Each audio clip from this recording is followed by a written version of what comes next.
Hey, what's good, what's good, what's good? Welcome to Reflections of a DJ, the R.O.A.D podcast presented by DJ City and Beat Source. I'm one of your hosts, DJ Crooked. We got DJ Never here. Yo, what up? We got DJ D Miles. What's good? We have Jamie the Great. Yeah. We got a special guest here today. At some point in your DJ career, you probably went on YouTube and you were confused on how to use, I don't know, a piece of equipment, or you weren't sure how to use a program, or you just needed help with something, DJ related. And you've seen this man on YouTube, and he's helped you. He's a great event DJ. He's got a great presence on YouTube and socials. And we just bumped into him and spent a couple days with him at the Beyond the Music retreat. And he just happened to be in Las Vegas this week. And I'm glad he's here, man. Let's give a hand to Cleveland Terry. Yes, sir. Yo, what's going on? What's going on? Glad to be here. Glad to be good. here. What's good, Cleveland? It's good, man. It's hot, but it's good. I'm glad to be here. What is it? 100, almost 100 degrees. 100 degrees. We went from Phoenix or all the way to here. It's just been hot. Slight work though. This 100 degrees ain't nothing, man. It's a dry heat, right? Once it starts hitting 115, 110, 115, that's when you worry. Mm-hmm. That's when you worry and shit. Yeah, it's okay. I'm glad to be here, and air conditioning is all you really need. So yeah. So I got a question. Cleveland Terry. Yes. Is that your real name? 100% my real name. Really? Yes. Wow. Yeah. No lie. I can show you my driver's license, but Cleveland. If you really want to know where it comes from. Well, can I just tell you what I thought it sounded like? Please. So I was talking with Never, and it sounds like a bootlegger, right? Like someone who made moonshine in the 1920s, right? And they had maybe like the biggest moonshine, distribution. It was I would say Mississippi, but in Cleveland. Passed down from generation to generation. One of the biggest moonshine bootleggers in Ohio at the time. His name was Cleveland Terry. Well, it's funny though because my mom is from Memphis. Okay. And and my uncle. This is where it gets all weird because my uncle's name was Cleveland, but we didn't know his name was Cleveland because we always called him Uncle Gigi because we were kids and we couldn't say C. So for the longest time, I'm like, where's Cleveland from? She's like, oh, it's your uncle. I'm like, what do you mean? His name is G. She's like, no, it's Cleveland. You just couldn't call him that. So I actually didn't start going by Cleveland until maybe a few years ago. I was known as Terry. That's what all my school friends and family, that's what they called me. So Terry's the middle name? Terry's the middle name. Okay. Yeah, wow. Exactly. Oh. So I didn't even go by it. When I was producing, I was going by City Boy, and I just took my initials. Wait. Hold the fuck on. You're going too fast there. Sorry, man. Slow down. When was your name City Boy? It was City Boy for years. When, though? When, like in the 90s, 2000s? 90s, 2000s, yeah. You was the first City Boy. The original City Boy. Yeah. It was OG City Boy. Yeah. Why did you, where are you from originally? I'm from L.A. LA, you are. Wow. Yeah. What part of LA? I'm from the Valley, San Fernando Valley. Yeah. I was born in Culver City, then we moved to the Valley. And then when I was like 9, we moved to Simi Valley. Yep. And that's where I spent most of my time. You say, yep, like you've been there. No, I'm from LA. So I know Simi Valley very well. There you go. You know. All them spots. Yeah, that whole valley. Were you off the 118? Well, off the 118? Yep. I know. Yep. I hate when LA motherfuckers start bringing up freeways. The 118 north, by the Six Flags. It's like the turnpike. So you start bringing up turnpikes. That's how we know where you live. I never bring up a turnpike. Yeah. No, we don't do that anymore. We don't do that. Oh, by the J train? You thought about the 6 train, right? Wait. So, don't take offense to this. Please. You Sorry. don't seem like an LA person. I know. I would have thought you was from the South or the Midwest. Yep, I get it. Trust me. I Why get it all is the that? time. Why do I get that energy from you? Because I speak proper. You think that's what it is? Damn, he just shit on all of them. I know that. Shit on LA. I thought you were from Chicago, where I first heard about you. Yeah. No. I was born and raised my whole life. No, you know what it is? Is that you're not like, you don't wear a Dodgers hat. You're not like exuding LA energy. He's wearing a Backstreet You know what Boys I'm shirt saying? and shit. That's my dude. I mean, No, like literally my dude. Like all these other LA motherfuckers would be wearing like an Ice Cube t-shirt or some shit, you know? Jamie's wearing one like this motherfucker, you know what I mean? Yeah. No, it was never my thing. Like when I was growing up, well, first off, like I said, I moved to Simi when I was like 8 or 9 years old. So Simi's primarily all white. So back when I moved there was like 3 black families, and we were one of them. So, where's Simi Valley? It's past by Six Flags up that way. that's not that far. No. Where's Six Flags? You talk to me and Cricket don't know where the fuck. All right. So you know LA, right? So you know the valley, San Fernando Valley. That's above, It's right? north. It's just headed It's north. above. Yeah, like exactly. It's Burbank. Yeah. So you got Burbank, you got then you got Sun Valley. Sun Valley, Pacoima. You start moving over to Northridge, and then we're at the end. You're saying to keep going north. Yeah, exactly. Yeah. Once you stop San Fernando Valley, that's where Ventura County begins. Yeah. And that's where Simi Valley starts. Is that like before Fresno or something? Well before Fresno, man. Okay, yeah. He's close to that's like 4 or 5 hours. He's close to Oxnard. Yeah, I'm closer to the Oxnard side. Okay. Yeah, Oxnard, Camarillo, all that. So But you grew up in like the suburbs. I grew up in the suburbs. Yeah. Suburbs. Yes. So, and then you're saying because you speak, you're thinking because you speak proper. I'm thinking you're not from LA. I'm thinking that a lot of people. Yeah. Actually, that's one of the things that, and I know we'll get into it, but like when I first started the YouTube channel, there was a lot of people that were like, I like what you're saying, but you sound white, so you need to put some swag in because I can't really follow you because you don't sound like. And I was like, No one says that. Really? Oh man. Wait, these are like comments? These are comments. Wow. Legitimate comments. And it took a minute because for a moment I was like, I think I might be done with this. You Yeah. know what I mean? Really? When you do YouTube, bro, and you get like comments and like constant just bashing on shit for you, you're like, it's a little overwhelming. But do you take it? I guess in the beginning you took it. You take it personal, right? Oh yeah, you want to find where they live and everything. Well, you take it. You take everything personal in the beginning because I think that you're trying to still figure who you are out, and you're constantly like progressing and changing everything, and then you're looking for feedback. You're looking for real feedback, Yeah. and then you get to a point where at that point in time, it was the exact same time when I remember it was when the first MK1 Rain 72 came out, and I did a video about it from NAMM. I think that was a horrible mixer, right? Yeah, it was a horrible Yeah, mixer. it was a horrible mixer. That's the one with the screen. The one with the screen. Yeah. But I did that video, and the video really wasn't about the gear. It was about NAMM. You guys go to NAMM, right? Yeah. Mm-hmm. So when that mixer came out, remember Rain had stopped making gear. Mm-hmm. So and Music bought them, and then they just stopped for like 2 or 3 years. Right. Then they came out with that one. So this was the first new equipment from Rain, and they released it in like the hallway. It wasn't even like in the main area where Pioneer is, and it was just like in the hallway in between both rooms. So I was like, well, this is ghetto. Like, how do you expect anybody to appreciate this? So my whole video was on, they released it in the hallway. That's not good marketing. That's not how you bring flagships out. Right. And at that point, and that's when I started getting more hate from DJs because they were just like, you're not even talking about the mixer. This is personal. Then I'm like, no, it's what I saw. Yeah. And at that same time, I got those people talking trash.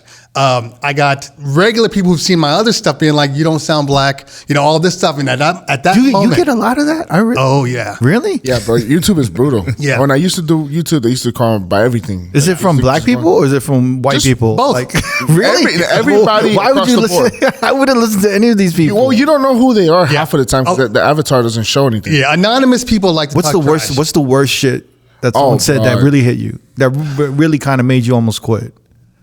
There's a lot. There's a lot. No, Yeah. but the I will- worst, the 'cause I'm one telling you, shit. 'cause when I used to do YouTube, I remember I put my sister in a video, and they're like, "Yo, I'll fuck the shit out of your sister." Right. And you're like, "Oh, that's when you start learning about privacy." And like, okay, let's not put everything on the YouTube shit. So I'm sure you probably got some crazy shit. Let me see. The worst, I'd have to go back because there was a point where I literally made a video and I had thrown it in there because it was all coming at the same time. You know what I mean? Where I was like, you hear one or two. Look, I've been growing up. I grew up in Simi. Like there are racists everywhere, but Simi, when you don't have a lot of black people, it was a thing. So it was always shocking. Anywhere you go, you're the black dude. You get pulled over. Hey, suspicious. Or whatever. Your car matched the description. I went through all that stuff when I was younger, but it wasn't a big deal because you could put a face to something. This is you. This is what happened. I know what happened. On YouTube, it's just hate. It's just a lot of hate. And it took a minute to realize that, like, oh, they're not really they're talking to you, but they're not really talking to you. No. You know what I'm saying? I mean, these are miserable people. Exactly. Yeah. Right. Exactly. Right, you know? Exactly. Yeah. And I learned. But the thing is, like, they want to connect. Right. Yes. That's the sad thing. Yeah. So you might say something and they'll be like, I didn't think you're going to respond. Oh, Yeah, you cool people. And I'm like, really? That's how you get. But that's what I've learned is that these are miserable people, right? They're not happy with their line. They're not happy. And then he's an outlet for them to just take it out. kind of, Yeah, just a punching bag. Not even They're that, just to express themselves or to like be heard. Right. Mm-hmm. And then when he responds back, Like, oh, shit. it validates their like existence to a certain degree, and then their energy changes. Yeah, I almost want to befriend you. Right. Exactly. Exactly. No. I'm telling you right now, the whole world is like this. 'Cause Yes. it's like I'll go up on Facebook and they have all the, pioneer channels and groups and all that stuff, right? And I'll go on there on Facebook. My name is Terry Bowens. Okay. I don't use my first name because I went to school. Everybody knows me as Terry. So I just didn't put it in. I will leave comments on like the groups. Oh, hey, you might want to do this. I saw you had a little problem. And I'll leave a comment. They'll be like, you don't know what the fuck you're talking about, bro. And I'll be like, oh, okay.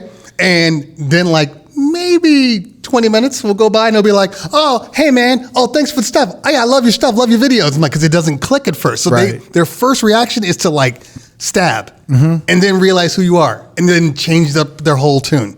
And I'm just like, anybody can have good information. Just because my name is on there doesn't mean that, I know what I'm talking about. I always think too, no matter how fucked up someone comes at me on the internet, like, and some of it gets under my skin sometimes. It only gets under my skin sometimes when it's like a peer. Okay. If it's like a DJ or someone that I know in my circle, and it's like, all right, so you're shitting on me in public on social media when you could have texted me, right? Or that's the only time I get heated. If it's someone I don't know, right, I don't really give a fuck. You know what I'm saying? But I've always learned to just be the bigger person and talk to the person like I'm actually talking to them in real life. While they're gonna speak to me like they're on the internet, right? Especially if they're a DJ, because I'm like, yo, you guys are crazy. Because at some point, I'm gonna bump into you. Exactly. Like you're really crazy. Like I remember in 2020 when like we were having all this shit. We had Joe Maz and stuff. DJs were talking to me crazy, and I remember all their fucking names. Me too. And I'm telling you, we're gonna bump into each other one day. Yeah. And you're gonna be like, you're either gonna say what's up to me, and I'm gonna have a talk with you. Right. Are you just gonna? And then you're gonna say something. It's just the internet, and I'm like, no, because I'm here. Yeah. For real. And I remember the shit. Yeah. Oh, 2020 was a horrible year across the board. Yeah. And because I remember, I was still doing all my interviews, which I'm bringing back, by the way, but I was still doing all my interviews with people. And one of them was with Qbert. And that one got heated. But it had nothing to do with Qbert and me. It was just the Qbert defenders. And I had never seen so much anger. Well, Qbert was ironic. He didn't believe in QAnon, right? He, depending on when because it had a Q in it. Yes. That was funny. No. That was hilarious. But he believed in some weird shit. He was all over the place, and he's Qbert. But he's always been like that. Exactly. And so a lot of people were like, "Yo, man, you know what you're saying, right?" He's like, no. And he's all spiritual and aliens and everything is weird, right? So we had to talk about him in the 90s, right? Right. Because in the 90s, he did videos about him scratching and speaking with aliens when he scratched, right? Some good ass weed. Yeah, look at D's face. You don't know this? Qbert? Nah. All right, so Qbert's always been like, I didn't know this either. He was always I know the videos. I know he was talking he about. would be like, yo, like the third eye. when I scratch, like I'm communicating with like See, I didn't know this. Yeah, like, he's he's like with outside aliens. living. So I'm saying, like, if you don't know about that, then like it would be obvious that if he would believe in conspiracy theories, exactly. or some shit. Do you know what I'm saying? Yep. Mm-hmm. And that's the thing is like sometimes I think back in the day you could believe in conspiracy theories because you were just being curious or Right. you were being like an independent thinker against whatever the government or like the government's trying to tell us this and I think this happened, Yeah. And it could be the smallest shit. Like it could be really small. Like it started with maybe like the JFK murders, like the JFK murder, assassination, little things, right? The Hoover, right? Hoover's He's FBI. FBI. No, not Hoover. Who's the guy with the unions? Oh, you're talking about Jimmy Hoffa. Jimmy Hoffa, Jimmy Hoffa. It started with all these little things, right? Even with land on the moon. even with crazy motherfuckers. Like I just saw the Elvis movie, and I forgot that motherfuckers thought Elvis was alive. Yes. Till like the 2000s. Yeah. Remember that? Yeah. Like Oh shit! That's Elvis is living with Tupac. Even with the Beatles, man, there were all these things about. Paul McCartney died, and they had they have a clone. Yeah, that's what I'm saying. The only problem is this shit never like invaded the government and politics. You know what I'm saying? But it's only natural that if it That's did, because if it did, you'd be dead. But the whole thing is like, but the thing is that all those people always believe that shit. Yeah. So when it invaded politics and everything, of course, motherfuckers are gonna believe that shit. You know, but. Yeah, go on with the Cuba thing. Nah, but he was, he has his opinions and he's got his thing and it's, left field and you just kind of roll with it. But he started to do the All Lives Matter thing. Yeah. And that bothered a lot of DJs, a lot of black DJs. Did it bother you? It bothered me because I was like, wait, what do you mean? I know you're thinking on a different level, but the words that you're using are on this level. But it's ignorance, right? Well, it's not hate, right? No, it's not. Yeah. It's not. And as I talked to him, because let's see, maybe it was like a month before, he was on another show, and I know the dude, Tweak Music Tips, DJ Kova, and after he did the show, he was like, "What do you think, man? What do you think?" And I'm like, "You want my honest opinion, or do you want me to lie to you?" And he's like, "No, tell me the truth." I'm like, "You let him off. You didn't talk about all the things that people want to know, especially black DJs. They want to know where this man stands, where he kind of created this foundation on the culture, so they want to know what's going on." And so when he said yes to me, I was like, I can't not bring it up. I got to talk about these things. And we did the live show, and there was a lot of people, and it's Kubert, so he's got a lot of fans. And I was like, I don't want to have a weird just side conversation. Let's talk about this now. Let's get it out of the way, so then we can actually have a true conversation.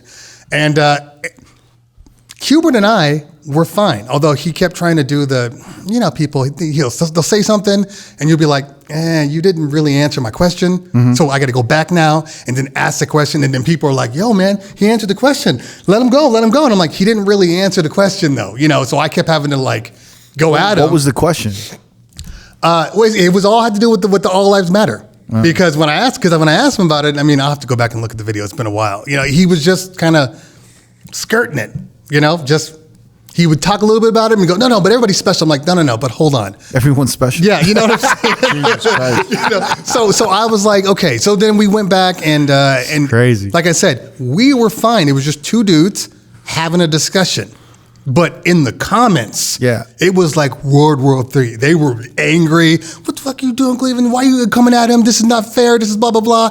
I'm just like, and then even after that, it was only like 15 minutes maybe, of this conversation. We talked for 2 more hours after that about everything else. So we were fine. But the world was angry. And, because you're not allowed to question your idols, apparently. That's just the way it works. And so that was the one thing. And then I was working again. We were doing private events. So I did an event. Wait, so you got a lot of slack for that? A lot of heat. But did you get to the bottom of anything or no? Oh yeah, no, we cleared it up. We cleared it up. So he admitted he was like misspeaking? Yes, he did. Like I said, I had to keep going. I'm like, I just need you to just say the words. You're just chipping at his wall a little please, bit, right? just say the words. Because I'm just like, look, as a black person, looking at you, and I respect Kubert from a DJ perspective. The man is a genius, but that was weird. And you cannot be in the culture and act like other things don't exist. Right. Like he's in his own bubble. Cool, you're in your own bubble. But that's just your bubble. The culture is bigger than your bubble. So you have to be able to see the other side of it. And he wasn't seeing the other side of it. He was only seeing what he thought. And, a lot of people were offended. You probably remember all the posts and all the comments on his videos and on his IG. People were like, yo, man, what does this mean? And he just couldn't articulate it. Well, I think a lot of things happen. I think there was this new acknowledgement, right? Yes. Mm-hmm. that this is a problem. Right. That like, you know, black lives are in danger. You know, they're getting killed by, you know, the people who we're paying to protect us. I'm like, fast forward 2 years. Fast forward, and it's still happening. Right. You know, to a certain, and, you know, and the thing is, all of these things started happening as well. There was all this education, Yes. on like, kind of the contributions Right. of African Americans and how they helped build America, And and you how were- important they were for to America. Do you know what I'm saying? And Like, you were home. Yeah. So you could research and you could actually do the work yourself. It wasn't Right. just sound bites. So when this was the first time I think people were actually, if you wanted to be informed. Because a lot of people were just like, nah, I hear what you're saying, but I don't care. But like, there's a lot of people that were like, I get it now. I understand. Let's move forward. Right. You know, but look, I live in California. It's a different world in California, though. what do you mean? I mean, people are just a little more open-minded in California. I mean, there's some races. 100%. You were talking about Fresno. Like, I mean, the more you drive that way, Oh, you go to Lancaster, you go into Palmdale. It's funny though that you say that, because there's a lot more segregated parties to a certain degree in LA. oh, 100%. Yeah. Yeah. Like I've hit 3 clubs this week and I'm just looking around like, oh, so this is how you do it. This is not, oh, look, you just played, you know, Da Baby and then you played Cher. And, you know, like one after the other. Like nobody does that in LA. LA is just, you play this music. You're not allowed to branch out, you know, which is nice. You guys got it easy. In Vegas? I'm just saying, like, just in general, I haven't been to every club. I'm not saying that, Yeah. but like, I've now jumped to, and I DJ'd on Friday night. You know, I was with Phenom on something. Phenom, and literally, like, every song was just like my bar mitzvah set. Like that didn't used to be that way. I don't remember it being that way when I used to hit up clubs and see, you know, like headliners on, and Right. they were playing, you know, it'd be like a whole bunch of, you know, different remixes or productions, but like, So you wasn't on the record. Yeah. Yes. Shout to Phenom. Yes. Phenom from DJ Yeah. City, one of the co-founders and, you know, Yeah. of DJ City. He was DJing at On the Record Yeah. here in Vegas, and you were checking him out Saturday. correct. probably. Yeah. And the thing was, On the Record in Las Vegas is more of an open format. really, really wide open format. And they're also more open to like older, like kind of throwback joints. That man played And Footloose. Yeah. He played Footloose. But There's probably very few rooms in Las Vegas where you can probably get away with it. Okay. That On the Record is one of them. That's one of them. Okay, Yeah. Fair enough. I mean, I know, but you are right that more clubs are following more of a catalog that Yes. a wedding or bar mitzvah would follow, which is more sing along karaoke style songs. Yes. right. Yep. Where everyone and usually when motherfuckers hit me up and they're like, "Yo, I'm about to do On the Record. Like, what should I play?" And I'm like, "Just play any sing along song from any genre, Right, From no matter any what. era, whatever era it is. Just Era make and sure, genre, yeah. shit. If it's a sing along joint, it's just literally like they just should create a new like genre of open format that's just called sing along. Yeah. Where you just play, only thing you play is just sing along shit. Yeah. And it could be anything, but it's just anything the crowd can sing along. well, I was at, I DJ'd on Friday at Lucky Day in downtown. Okay. And same thing. It's a fun room. That's a fun room. It's a total fun room. And I'm just like, it almost caught me off guard where I had to change my set because I went in thinking a certain way. Yeah. And then I'm like, they'll literally sing to anything. Yeah. Okay, cool. You know, so it's just different now. Lucky D is a great spot. It is. It's like a dope hole in the wall. Yes, exactly. Yeah, and I made the mistake when last time I was here. My boy was like, "Oh, I'm at Lucky Day," and I went to the club next to it, which is like the EDM, like Disco Pussy? I think that's what it is. Yeah. yeah, and I'm like, this don't look happy because With the octopus in the top? right, Yeah, right. But it's a dope. It's the downtown is dope. It's dope. I mean, for what they've done and changed it up after, you know, I know they did a lot of money once the Raiders came in and stuff to kind of bring it alive a little bit. But Well, the downtown scene got definitely revived during the pandemic because it was the only shit open. oh, so you guys didn't close down? Well, they closed down, but like the clubs didn't open on the strip. Oh, at all? So you okay? So All right. so when people started coming to Vegas in like That was the July and outlet. August, Yeah. yeah. if they wanted to have a drink and dance and go to like somewhere, Little they had to restaurant or go something. to Gotcha. downtown.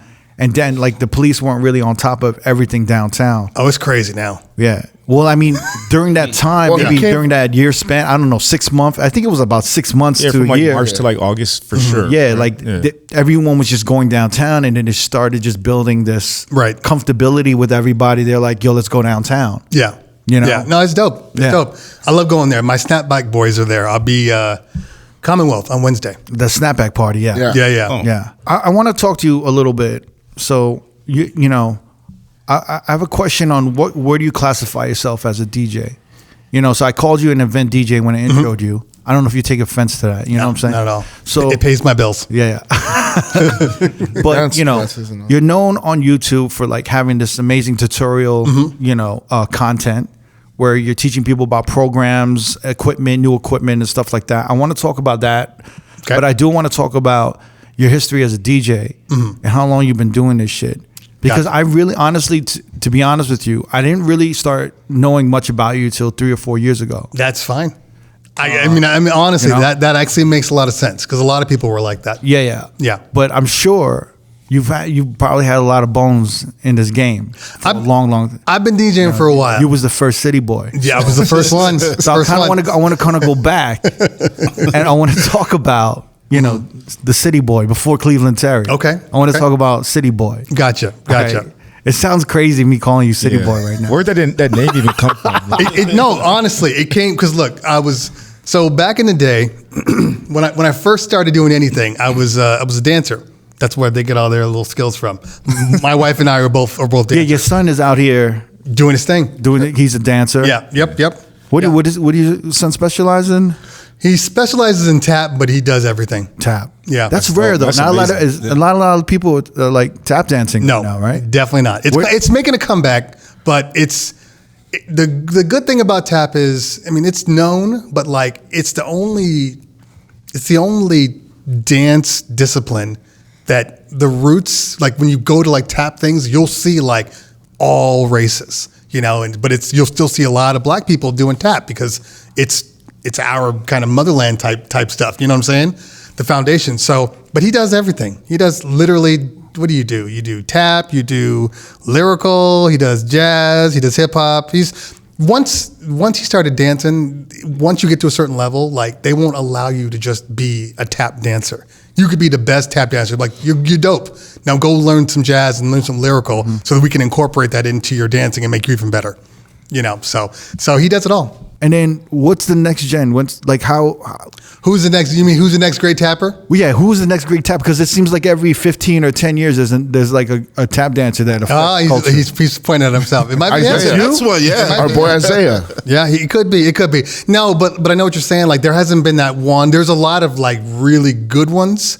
See, I wouldn't know. Yeah, well, yeah, you have to be in the industry to know this. Yeah. But there's a lot of good ones, but nothing that is like, I guess what you're talking about is like cross-platform. That's like crossed over, right? You know, to the other side. There isn't any. The Tiger Woods of tap dancing to like kind of cross it. Exactly. Make it cool. Exactly. And it'll come back. It might be him. It might be honesty. you. It might be. You look like you look the part. Does he look the part? You look cool as hell. Yeah. How old are you?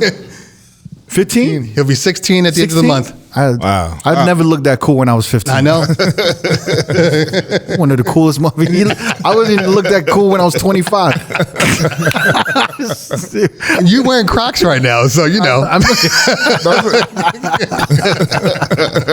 Yeah, you're on your way, man. Just get your TikTok up. Yeah. But you said you and your wife. You and your wife were yeah, we were both dancers, exactly. So it makes sense that he. Was you a tap dancer as well? No, never tapped. What kind of dancer were you? I was hip hop and jazz. That was hip hop and jazz. Yeah, exactly. You know, you had back in the Valley, you had your crews, your dance crews, and everything. So that's actually how I made my name, was because of the dancing. You know, because I was a really good hip hop dancer. Don't ask me to dance right now. That ain't gonna happen. So was you a b-boy? I was a b-boy. Yeah, slash exactly. Right. So and that's when you got City Boy. That's when I got City Boy because I was doing that and DJing. My guy DJ Clean Cut. This is when I was young. I was like 14, 15 years old. Mm-hmm. He had your son's age. Yeah, it was my son's age, and he had 1200s. And what was he using? He wasn't even using like a Newmark. He was using, I can't remember what the mixer he was using, but Radio Shack one. Yeah, I think it was a Radio Shack one, exactly, with the switches. Yeah. And I learned from him, to DJ off vinyl. And I don't know what he's putting down. So I learned from him from that way. And then And then I was a dancer in a hip hop group, which then kind of branched me off into start producing, you know, and then I produced on the side for years, just myself, just because I wanted to do it. I love to do it, whatever.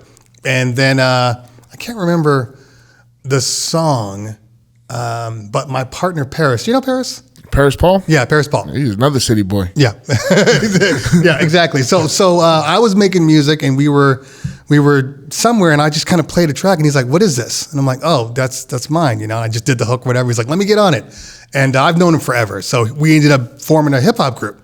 You know, where I produced all the music and engineered and everything, and then we would do our thing. We built a band together. We got signed.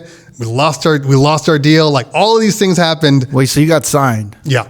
By what label? Which So label? it was a small independent off of Warner Brothers. Off of Warner Brothers. Yeah, exactly. And then and then the dude that So signed you us- signed a contract. Yeah. Wow. Well, you got an advance? It was little. Because it was small. It was 5,000? independent. What? Yeah, it was around 5,000. 5,000? What was your and first- even now it's hard to like get the money out of him. He's like, well, you know, we want to use some of this for your. I'm like, no, man. Like, I don't even. So that was 5,000 for the group. Yeah. And there was two of us. Two for both of you. So we 5,000 each. no 2,500. Yes. What'd you spend it on? You know what's funny? I probably spent it on bills. I don't even remember because I had a younger because I have 3 kids, right? So I have an older daughter who's 23, and at that time I owned a house and everything, so we were just trying to keep up. This was at the time when I was working a full-time job and producing. What were you doing full time? So I was a This is back in the day before you could just become a full-time DJ and Yes. start out as a full-time Exactly. DJ. Yeah. Because we all had to have jobs. Yeah. So I can actually tell you exactly. So in 98, it was technically 97. I was at a nightclub and I was dancing and this dude walks up and he's like, "Hey man, I like the way you dance. Here's my card," right? Yeah. Like those words exactly, right? I was like, "What the?" So, Paris was with me and we were roommates at the time. So I just took the card and threw it in the drawer. Didn't even think about it. Then like a year later, I was cleaning out the drawer and I found this card. I was like, "Huh." It was Suja. Okay. It was Suja. No, it was a private event company called Heart to Heart, and they were big in New York like for the longest time. So they moved to LA maybe 10 years before that. So I went to the place and these guys like, "Yeah, I want you to dance for us." I'm like, "Well, I don't know. This is weird." I had my wife at the time was like 6 months pregnant, maybe 6-7 months pregnant. Not your mom. Anyway, we having a family awakening right now. It's getting deep right now. It's getting deep. That was some city boy What do you talk. mean? I see why they call you City Boy. Because I'm from the streets. The funny thing is, if you don't know Paris Paul, it doesn't make sense. But if you know Paris Paul, the city boy shit. What's Paris Paul? Who's that? DJ I'm not Paris familiar. Paul. You don't know Paris Paul? I know the name, I just don't know the Big promoter in LA. Yeah, he was a huge promoter. He used to do Red Cup Sunday promotion, Playhouse. Oh, okay. You probably ran into him. MC. Yeah. Then he started MCing spots all the time. Then he didn't actually start DJing until like maybe 10 years ago. I didn't know he was a part of Red Cup, Jamie. Yeah, he was part of Red crazy. Cup. He was So part of he was like a big LA promoter. Yes, yeah, promoter MC. And that was before his all thing. of that, he was in a rap group with you. We did both at the same time. Oh wow. Yeah. So I started doing this whole thing with this private event company. Did bar and bat mitzvahs, right? And was doing that for like 10 years. At the same time, So they would have events and you would go and dance. yes. So basically, like think about it. This was your full-time job? No. I was working. My full-time job was I was a revenue enhancement consultant. What is that? For local government. So basically, the company, local government, like a city, Yeah. Santa Monica, right? They would say, "Hey, we go to them and say, we'd like to audit your local revenue, your sales tax." Okay, so you buy something. Oh, you was a bad man. Yeah. So you buy it, right? And then the money, goes to the retailer, and then it might end up back in Santa Monica as it should, or maybe it ends up in LA, the city of LA, right? So we would go and find that money and then put it back into the city it belongs in, Right. and then we charge a fee, like 25%. But it's like 25%, and then like 25% for the next like 6 quarters, that they'd pay for that one thing we found. So I worked there for 15 years. Wow. Doing that. And basically I was just driving around because I had all cities. So I would go to LA, go to Culver City, go to Santa Monica, go to, the desert, whatever. And if we had contracts with them, I would be there. So I did that for the longest time. In the meanwhile, it got to a certain point where you kind of realize you can't go anywhere. Like, this is it. This is the top for you. You know what I mean? And I'm like, and I'd worked for the private event company, and I knew the owner, and I kept watching him, right? And we were doing, upwards of 15 events every night, every like Saturday night. That was his thing, sending crews out. But I would watch him. He would show up at the party like 3 minutes before the party started.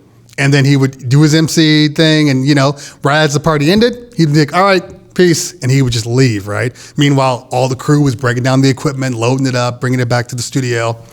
And then I went to his house and he's building new rooms on and all of this shit. I'm just like, how much money are you making from this? This seems a little too easy, right? He's like, no, we do well. So I had left right about at the 10-year mark. Paris had stayed because he was emceeing there too. And then he calls me randomly. He's like, hey man, I'm thinking about going off on my own. Paris. Yeah, Paris. I'm thinking about going off on my own. There's this one dude that I want to bring in, and he told me to do it. I'm just like, you know what? If you're going to do that, if you're serious about it, I'll do it with you. Don't do it with that dude. You're just going to fail. So let me do it. And keep in mind. And his name was? DJ D Miles.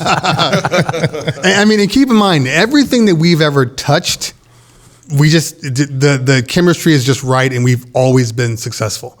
So it was like a no-brainer that we could do it. Now, I'm the logistics guy. Obviously, because if you know my YouTube, it makes sense. Right. I'm the guy that says, he goes, hey, we want to do this, and we want the clown to come from the ceiling, and then we want the I'm like, hold on, let me think about how to get that done. Right. Okay, I got it. This is how we do it. Now let's make it to where it's efficient, to where I'm not killing myself every time we want to bring the clown down. So that was kind of my thing, to see kind of that big picture. And then Paris is his mouth. He's a salesman. Yes. Yeah. All the City boy. Shouts to the City boy, Paris Paul. Great fucking DJ too, by the way. Yeah. So he was the face. I actually handled all the sales. That's a good team. Yeah. That's a good to have any partnership. If I show that's you a great partnership. if I show you how Paris Paul looks, you're gonna be like, yeah, it makes sense. That's Paris Paul. Got it. Yeah, he looks like the face. Yeah. He's got the fedora. Hold up. He's got the fedora. What you mean he looks like the face? What you saying about my face? No. He looks like the salesman. Like, you can put him in anywhere, he can sell anything. Like, you can put him in front of a Costco. The fact that he has like a fucking a fedora and a bow tie, that's like Look, he looks like a showman. Yeah, he looks like he's in the tuxedo. The greatest showman, right? He's Hugh Jackman. That's right. This is great too. All right, but that's a great partnership. Yeah, no, it is. We understand each other, and you're actually blessed to have met each other. At a young age. Yeah, because sometimes, it's hard to find that. No, you're chemistry. right. You're right, and it's been one of those things where, look, depending on who you ask, it might be. The balance might be out of skew a little bit, depending on, you talk to my wife. It's like, why are you doing all this? Like, because this is what I do, and he does the other thing. And you don't see the other side. So it looks like it's just me, because I may be complaining about something, and now you're trying to fix me. And I'm like, I just needed to complain. It had nothing to do with him. It's just, you guys, I'm sure you guys know, you probably complain to all the time. No. You know what I'm saying? I don't think people realize it though. I think sometimes people, even us sometimes, right? Right. Like we'll go through it. Like, I think we're at the retreat, I was during a panel, I was like admitting that, I think this may have been the last year we were going to do the podcast. And then people were like, whoa, how could you say that? And I'm like, yo, it's so much work. And then it wasn't until we like brought like Nuria in, and then Alex, like all these great people to help us. Yeah. And then kind of start changing how we approach operations, where I'm delegating more and I'm not doing as much of the execution. How hard was that for you? It's not hard. No, it's not. Because I was like one of them hands-on people. Like for the longest time, if I didn't have my hands on it, you know what I mean? It's gonna fail. Control, yeah. You're like, I can get it done. I can't trust. Yeah, yeah. Exactly. You got to understand, like if it's 85 to 80% done, that's good. Mm-hmm. You know what I mean? Yeah. And I think, and you know, I made clothing before. Mm-hmm. And nothing ever comes out 100%. Right. So it's like you either bitch to the manufacturer and you complain to the manufacturer and the manufacturer never wants to work with you again. Then you have to find another manufacturer. And then after 3 manufacturers, no one wants to work with you. Right. And then you're realizing, wow, maybe my expectations are too high. Mm-hmm. So that's when you have to start realizing, all right, there has to be a balance. So anyone I'm working with, if I get 80% of what I need to get done, that's actually really good. Right, exactly. Yeah, because you can tweak the 20% if you need to. Yeah. You know, but like, that the full thing. Well, the 20% is, to me, greatness. It's when, to me, the 20% is industry. Mm-hmm. It's when people in your industry who have mastered their craft notice, oh, I noticed you guys did this. Right. Those are the 20%. Yes. Do you understand what I'm saying? Yep. It's that small little minute thing it might have taken you an hour to do and nobody notices except for those 3 people. Yeah. And you're like. And I would say even the bar's lowered. If you get 60% of what you want now, that's good enough. Mm-hmm. If you get 80%, it's noticeably good. You can actually be a leader in your industry. Right.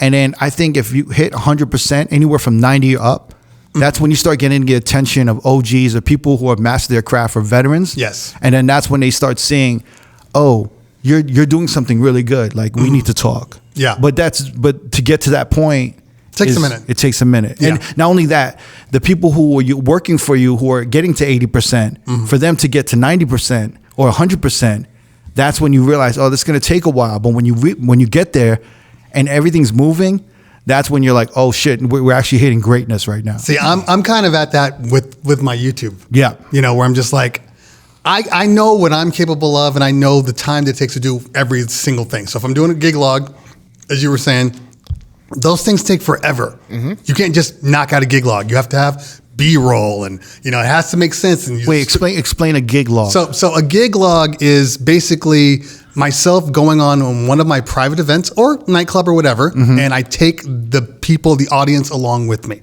So we talk about the things that are happening. So it's like your own reality show. It's my own reality show. It's a vlog, basically. Your own vlog documentary. Yeah, exactly. So every gig you have is a new episode. It was. Okay. But the problem is, first off, they take a long time because you're just shooting content, right? Yeah.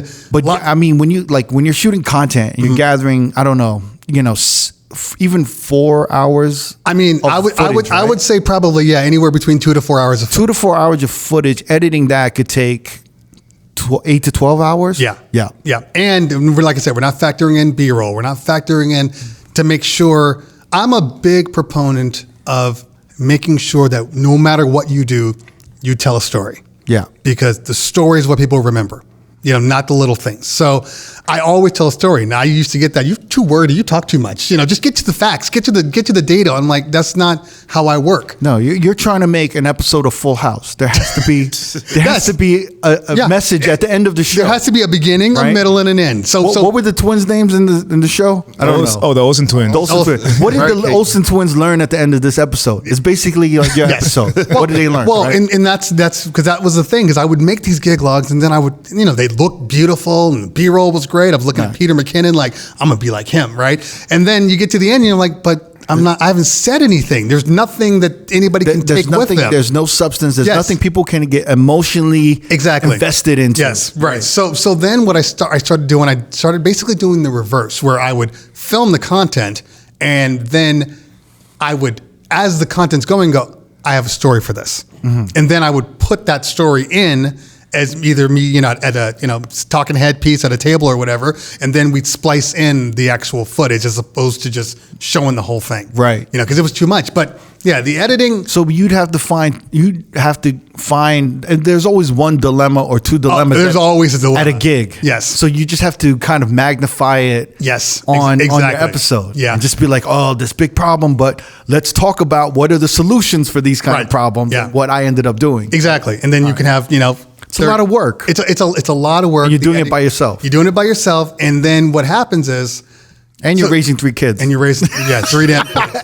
and you have a wife. Yes, exactly. No, but when my first videos were gig logs. You know, I think my first video was like a lapel microphone that I did a shot And on. what year was this? It was only like 4 or 5 years ago. 2018. So Yeah. you launched your YouTube 5 years ago. Yeah, around there. Okay. Yeah, because COVID screws everything up. So it could have been 4, could have been 7. It's just And this was what? You mostly do weddings and bar mitzvahs? weddings, bar mitzvahs, mostly bar mitzvahs. That's our bread and butter. We do like 500 bar mitzvahs a year. I have a question. Yeah. 500 Wait, bar how- mitzvahs? And they're all like high end bar mitzvahs. Wait. Wait, I have a question. Is it hard getting a gig to do a bar mitzvah? Being an African American guy. Okay, so first off, I'm gonna say something that's gonna shock you all. I'm actually Jewish, so that's the first thing. Wait, so when did you become Jewish? I converted to Judaism. What are you? How old are you? You 15, 18 years ago, give or take. Yeah. What was the... What was the reason? Yeah. I met a nice Jewish girl. And, That's your wife? Yeah, and she wanted to. His mama. Yeah, and she was like, "Well, I want to get married under a chuppah, and I want to have a Jewish wedding." And I'm like, "Look, Shalom. I don't know, maybe I wasn't really a religious person, and it's not my fault. It's actually my mother's fault because she, my entire life, never stuck to a religion. First she was Baptist. Okay, that's all black people. We get it. But then she was like Muslim, and then she was Buddhist, and then she was Mormon. Like she just kept jumping religions. Damn, she was a hood hopper. Yeah, exactly. Right, exactly. So for me, I was like, okay, well, then it doesn't really matter. I just do what I want to do. So the only thing Did she care who? that you wanted to become Jewish? No. I think at that point she was Mormon, so it didn't bother her. That's really interesting. I've never heard of that. Yeah. I've never heard of a mom who was like experimenting with different faiths. So if you knew my mother, That's kind of cool. it is cool because it kind of opens the door for you, and it kind of opens your eyes. Because most of the time parents are like, "No, you're this. Yeah. We're this. You're this. Move on." Until you're old enough to do what you want to do, and then you can change your faith. It's very inclusive, right? Yes. It's very kind of like religion is for my personal spirituality. Yeah. Yes. And I'm trying to see which one fits me best. And a lot of those religions will shun you. Like if you leave or you do something different. Right. Like if you're like a 7-day Adventist or like you know what I mean? Like they look down upon you for leaving their community. Did you becoming Jewish help you enter that community? Of course. No? Well, I had to. Well, here's the thing. Okay, I think so. Yeah, I love Cleveland. Why do you think Sammy Davis Jr. became Jewish? there are a couple of things that I know for sure. One thing is,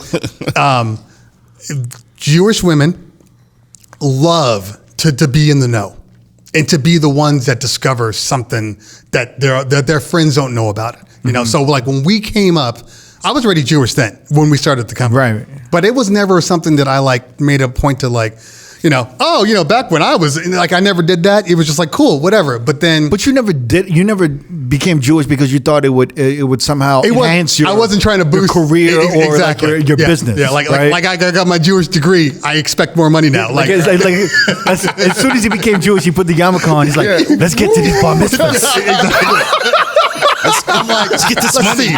I can do a bank. I can go to movies, bar mitzvahs. That's where we're going. I own a record label. Yeah. He's just walking around with his yarmulke everywhere. How you doing? But I did have a little high. You know the little thing. It looks kind of like a horse, like a little. Yeah. Oh, the necklace. Yeah, the little necklace. Yeah. I did have that because I got it when I converted as a gift. And I used to have it. And the chain broke, so I never got it replaced. But anytime I would go into a house, they'd be like, why do you have that on? It wasn't like, oh, you're a Jew or welcome in. It was just like, why do you have that? And I'm like, because I'm Jewish. And I kid you not, it hasn't changed to this day. When I tell somebody I'm Jewish, or they'll say something like, I'll be at their house and they're like, so you know about the religious aspects of this bar mitzvah, right? Like, that we do the hora. That's a little circle thing where everybody, and I'm like, yeah, I know I'm Jewish. Oh, well, and then now they're completely uncomfortable. They don't know what to say anymore, know, and they do that. L'chaim, welcome to the tribe. I'm like, I've been in the tribe. There's no welcome, so you kind of roll with it, but I never made it a thing because that's not my style. You should make like a hat. Yeah. Okay. I'm Jewish. By the way, I'm Jewish. Well, that's the funny thing. I would say a T-shirt. A T-shirt. No, but I never made it a thing. Like I've never been a gaudy type guy. You know, like I'm not like, oh, look what I own. Look at all my jewelry. Look at all this. Like that's never been my thing. So I would never use something that I took from a personal stance and try to make money off of it. Interesting. You know what I mean? That's just not my thing. Probably to the detriment of myself, because I know a lot of people that do that kind of stuff, you know, but that's just not my style. It feels fake, and I just don't like to be fake. Okay, so wait, I want to know. So you've been doing events, and you were always doing bar mitzvahs, or no? No, I mean before bar mitzvahs, we do weddings and do weddings. Yeah, exactly. But 500 bar mitzvahs a year is a lot. It's a lot. It's a lot. It's a lot. It's what, like 2 a week almost? No, it's actually more than that. Yeah, Bro, yeah. What am I crazy? Yeah, 365 days in a year. I mean, don't even do that. Just take, because we don't work during the week. We only work weekends. So basically, take the 56 weeks and divide that by however 52. You're talking about like 5-6 a weekend. Yeah. Holy shit. What we do over when the pandemic lifted in California. Yeah. So from I will say September till the end of June. Yeah. We were averaging 12 bar mitzvahs every Saturday night. Damn. Well, how did you do? How is that possible? We got a lot of people to work for us. Wow. Yeah. Oh, I was thinking him and Paris Just Power me. running the fucking. Just me. Although that is a thing, though. So I knew a dude that did that, by the way. He had 2 bar mitzvahs going on. He did the one, and the other bar mitzvah was like a mile down the road. So he timed it to where he did the opening dance set for one, and then when they were eating dinner, he went to the other one and did the opening dance set for that one, and it just kept going back and forth the whole time. Oh, wow. Jesus. Wait, so you're doing 5 to 6 a week, and you have a team of DJs and a team of I employ like 80 people. Wow. Yeah. What? Yeah, dancers and everything. Dancers, DJs, MCs. We have lighting people, and So how many weddings do you do? we don't do as many. A year. We probably do. I would say probably under 50. Under 50. Under 50. So Yeah. maybe Maybe 1 week. one a week. Yeah, exactly. So it's not really our bread and butter. But bar mitzvahs are. Bar mitzvahs are, yeah. Okay, so wait, this is interesting. So when did that business start booming for you? And immediately. What was the year? What year? Well, it was because we've been in business for 22, so it would have been like 2008. 2008. Yeah. Damn. Yeah. And then how many bar mitzvahs 14 did you do that first year? That 2008? Okay, so the first year, so what happened was... How did you get into it? So what happened was, because some people will tell you different stories. So when he told me, I want to do this on my own, right? I want to go off and start my own company. And This is Paris. This is Paris. And the reason why it happened is because he became like the #1 requested MC, like in like Southern California, especially for this company. Yeah. So people were like, It's just an amazing event host. yeah, exactly. Yes. So Yeah. people were like, well, why are you still with this other company? Like, you Right. should do it on your own. That doesn't make sense. You're just giving money away, right? But he's like, I need the logistics. I need the operations. Exactly. And that's where Cleveland Terry and comes that's where I come in. So we didn't. The only thing that he did was tell people, don't book me at this other company, because in like 6 months I'm going to be gone. I'm going to do all the requests that I've had, and then I'm going to tell them stop booking me. So that's how we did it. We did it legitimately, because the company will tell you that we just went in and told everybody, hey, don't book through them, book through us. Like, we never did. Well, they're going to say you stole all their content. Exactly. Which we did not. Yeah. As a matter of fact, we didn't take any dancers, even though the dancers didn't like being there. We didn't take any DJs. Basically, we took all the people that which is kind of the ironic thing. They had this thing about, they would let go of people all the time. They didn't like their attitude. They didn't like their work ethic. But we all knew that it was because the person that owned it and it was in charge made it difficult. Mm-hmm. So people were just like, I don't want to do this. I'm not going to go above and beyond. Right. So we took the people that were gone, turned them into superstars. The same people that he said, they'll never be anything. Right. So a lot of ego in this industry. People just think you can't do it on your own. You know how hard it is to run a business. A lot of ego in the bar mitzvah event industry. Yes, a lot. There's a lot. And the reason why there's a lot is because there aren't that many. Right. So it's that are dedicated to doing this one thing. Mm-hmm. So I can name probably 10 to 15 bar mitzvah companies. So you in Paris went on your own, started your own company. What is the name of your company? Check 1 2. Check 1 2. Yeah. Great Yeah. name. Thank you. Great fucking name. Not what I would think of a bar mitzvah event company, right? Because it didn't start out as that. Yeah. So what happened was when we signed our deal with the label, we were called LA Rhymes, Los Angeles Rhymes, like Yeah. the LA Times. Had a little paper boy as our logo. Yeah. And like that. Yeah, thank you. We liked it too. But then the guy was like, I think that's a horrible name for a rapper. I knew that was coming. I fucking knew that was coming. I'm like, it's Rhymes. boiling. I'm in trying the to sun. think like, hey, you heard that new single from LA Rhymes? It just rolls off the tongue. It rolls off the tongue. That's funny because I remember Beyond the Music when you were talking about the one dude, how it was horrible name. Oh, yeah. R&B ribs. Nope, Yeah. Nope slaps. There you go. There you go. Look, it's an amazing party. He's one of those few. He's one of those few people that that made his name cool. Right. Yeah, exactly. You know, like and like Cleveland Terry. yes. Well, Cleveland Terry sounds like a gangster from Yeah, he from the ran with Frank 1920s. You know, Nah, see, no. Courageous cat. Hey, Rex, guy. Hey, courageous Hey, cat. 500 bar mitzvahs in 1 year. See, You see. I'm running this city. See, City Boys.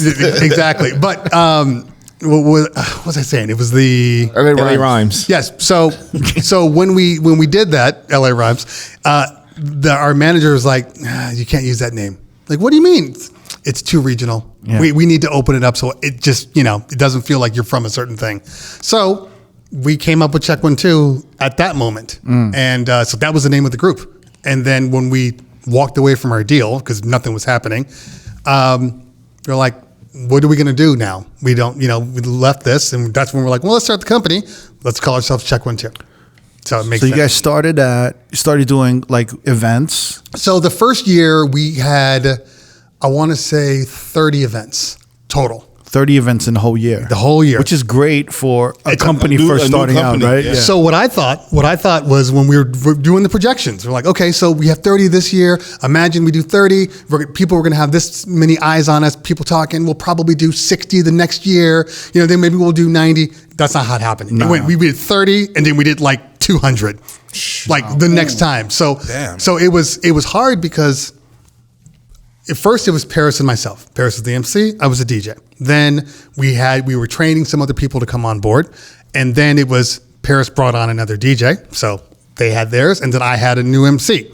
So there was two. Was there like a formula that you Definitely a formula. that you had every DJ follow? Yes, yeah. Basically, every party that is doing all the way up until now, it follows the Paris and Terry formula. So you have like a whole, I don't know, like an employee handbook that you give them? Yeah. We train. We do actual training. We bring them in and they train for like 6 weeks. And then this is 6 weeks is a training. Loves this. I love it because I don't know. Doesn't it take like 8 weeks to become a cop or something? Yes. and you see they need more time. It's actually hilarious. 16. It's 16 So it's weeks. like you 16 weeks. It's 4 months. So if I'm a young guy that wants to get hired by Cleveland Terry, I could be like, I could become a cop in 8 weeks. I could work for Cleveland Terry in six. See? I love it. The So wait, numbers are Same amount of money. and this is like a training that you've Probably been more money with mastering. Cleveland. Yeah. Probably more money with him. Yeah, Probably seriously. Yeah. And you won't. And so And everybody And will you'll like still you. be alive. You got Everybody money will about like getting you. shot. So for 15 years, you've been perfecting this training. Yep. Wow. Yeah. So look, things have changed. Like he's actually one of our dancers now, Yeah. my son. But everything got him working changes too, huh? You know what? So, Family business. You got like a baby. whole Jackson Did you have to go Five through the 6-week training? it's like a Chinese restaurant. You all work for me. You all work for me. No, but the funny thing is That was funny. Dad, I'm hungry. Go out there and tap dance right now. well, hold on. No, actually, no. But this is serious though, because when he got to the point where he could work, Yeah. I was like, I'm no longer giving you money to just do. Like, if you want stuff, you work now. Yeah. Use your own money. I'm trying to remove the responsibility off of my bank book. Right. You know what I mean? Let him handle it. So that's why it's been much better for him. Now he's got his own money. So you're better off not being talented because then he would have kept taking care of you. But now that you've created a craft for yourself, now you got to earn your own way. Yeah. All right. That's how it works. That's how it works. He was supposed to take care of him until he was 21 or 25. Is he the youngest? I have a 10-year-old. All right. Well, warn the 10-year-old to just keep his craft. She already wants to DJ. So I'm gonna train her, and we'll be in a much better spot. Oh man. Yeah, but even like my wife, she works the photo booth sometimes, and I'm like, I want some extra money. I'm like, there's a photo booth. I like this. I love Cleveland. Got the wife working. I mean, It's like a joke. You want the new designer bag? This is like a reality show, Yeah. Oxygen or something. Yeah, right. we actually were talked about. It was in talks. Really? To do a reality show. Yeah. Yeah. It just didn't work out. I would have watched. Now it's it. on YouTube. Me too. Yeah. If I had more bodies, maybe I would go full force with it. But it's just too hard. It's interesting. Yeah. All right. you So, said, oh, go ahead. So no, go ahead. I was just going to go when you said from 30 to 200 in the 1 year span, and then I guess the expansion must have been a hard process. Right? So it was. I remember to this day, like it was yesterday, because it was that third party where either I or Paris were on that party to guarantee that it was going to be good. Now we just had to trust people, Yeah. to just do their job. And I remember going out. They left, and I was like, all right. Call me if you need me. So this is the first time you had to entrust. We had a third party. You had to trust somebody to basically, you had to trust them to execute everything you wanted. It was a by nightmare. themselves. And it's so funny as I look back on that third party. And again, it turned out okay. Yeah. But I look back at that third party and then I look at, 12. Now there's 10 parties where neither one of us are on there. And we just have to go, the training is right. We put the right people in the right places to do their jobs, and it works out. Like I was really concerned when we got back to doing events because first off, people hadn't worked for like a year and a half after the pandemic. After the pandemic, and then there was the whole thing about. And did you have the same team ready to go? No, we lost like half of our dance crews because for whatever reason we pull a lot of international people. So we have a lot of international dancers. So they went back. They went back, and right. they didn't come back. So we had to deal with that. We had to deal with the fact that, like, look, everybody when you came back wanted to make more money. Right. So there was that. And then we were sitting there going, well, you want to make more money. We get it. But we're not charging more money. So then we had to go back into talks. And then we said, screw it. Let's do it. So we raised the rates. And then. You had to do it. And then people were fine with that. And we were like, raise them a little more, raise. And then we started creating like different tiers. And we always thought that like you'd price yourselves out of the business. Where you get too expensive, people were like, no, we don't want you anymore. There's somebody over here that does an equal job and we'll just use him. We found that the more money you charge, the more people want you. Yeah. That's interesting. It's the weirdest thing, Especially when you don't realize you're maybe the best. Yeah. Well, and that was the thing because it was a couple of party planners that kept telling us, you guys need to raise your rates. Right. Like, well, what do you mean? You need to raise your rates because people think it's a steal, that they're getting you guys for this much, So once we raise our rates, once we realize like we are at the top of our game, we can look around and see the other one or two people that are just as good as us. So we should be operating in a higher price point and a higher clientele. When did you start realizing that? Last year? Literally right after we got out of the pandemic. Yeah. So we could, and it got to the point I was watching. And you were scared, right? Oh yeah. Because you were like, I'm going to scare business away. Yeah, exactly. But then, so I think we did something smart. Well, I know we did something smart. So we have our normal, like regular people pricing. Okay. And it's a certain, get MC, a DJ, a couple of dancers, some sound and lighting. Can you divulge the pricing or no? Divulge online. Because it always changes, so I can't divulge it. Okay. Yeah, but let's just say it's between 3 and 4 for the basics. 3,000 and 4,000. Yeah, for the basics. This is a bar mitzvah. Bar mitzvah, exactly. Okay. Yeah.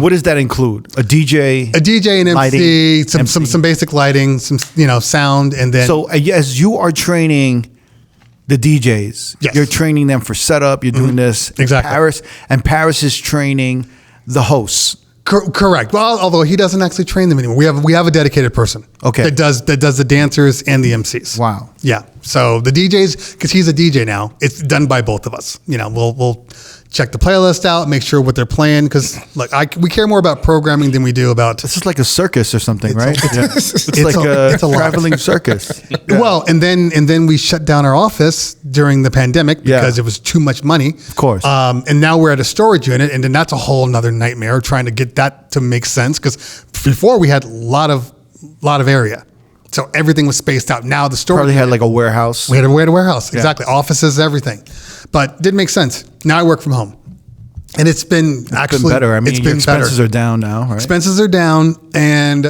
I can still see people's homes. This is a little trick.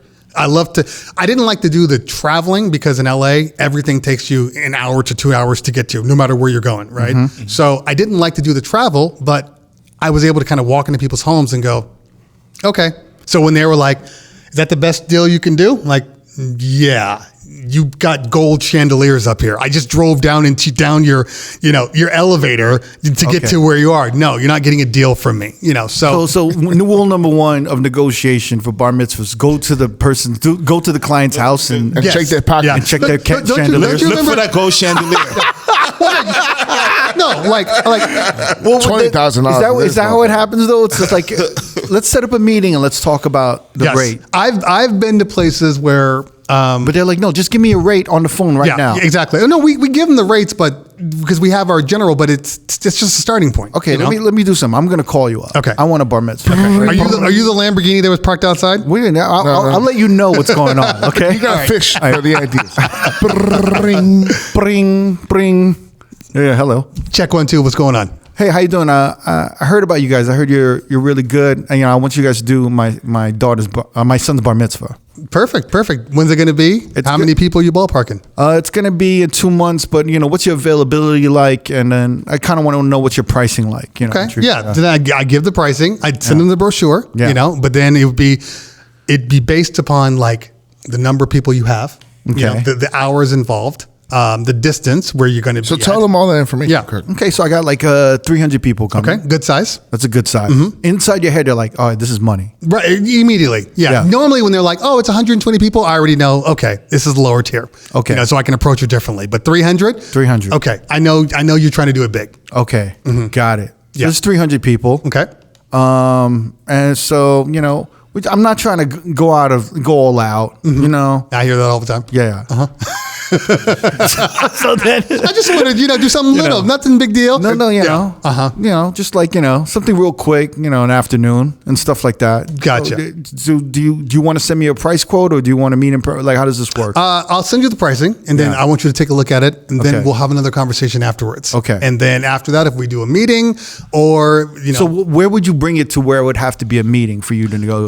Typically speaking, well, because now it's different. But back then, everybody wanted meetings. Like nobody would book you without a meeting. Because they as much as you want to judge them, they want to judge you. Yes, exactly. I want to figure you out. So there's a lot of. I need to see if we connect. If we're if you're. So what do I'm you have to looking be for. aware of what car you drive when you pull up to them? Kind of. So what car do you drive? The Prius. No. Well, when we first started, I was driving a Infiniti FX35. So Okay. so nothing too expensive, but nothing cheap either. Right. So it was like right in the middle where I don't make more money than Infinities them. are kind of like the new Saabs, Yeah, right? yeah. Modern day Saabs. Right, Am I right. wrong? Right there. Yeah. Oh, yeah, a little bit, right? Yeah. It says that I don't make more than you, but I still am I successful. make more than I still regular speak your motherfuckers. language. Exactly. You're doing Exactly. Yeah. Because like I remember going. There's this place in LA called Beverly Park, and for the longest time, Google wasn't even allowed to map it. You would go to the security gate, and then they would have to tell you how to get there because your Google Maps would stop at the security gate. Oh. That's how private this place was for the longest time. So I remember. What area is this? Where? It's in Beverly Park. It's like in between the Valley and Beverly Hills. Okay. So it's kind of right on the So these are the hillside. kind of bar mitzvahs you're doing. Yes. Yeah. Wow. We just had Adam Sandler's bar mitzvah. Like Did? bar mitzvah. Yeah. Like a month ago. Yeah. Shit. So God damn. yeah.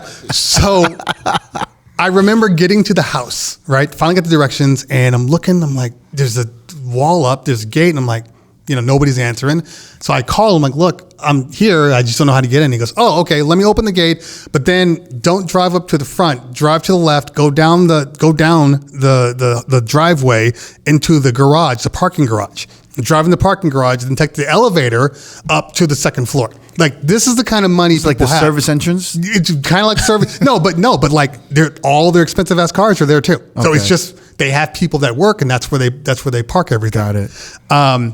I've been shocked like 2 times in my life. That was one of them. The other one was like I thought it was at an apartment complex because it was that big, and I'm like, oh, where does the client live? And they're like, this is their home. Wow. This whole thing. So wait, in your head, what are you upcharging? I don't upcharge. Let me back up.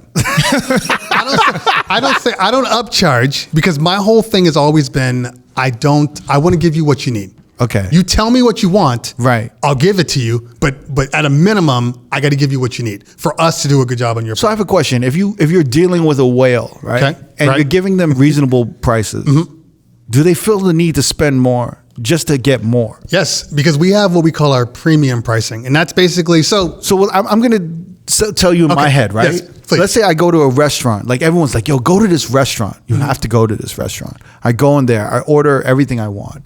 And it's like $50. Okay. And I'm like, I'll spend $120. I'll spend $100 here. Let's get some more shit. Okay.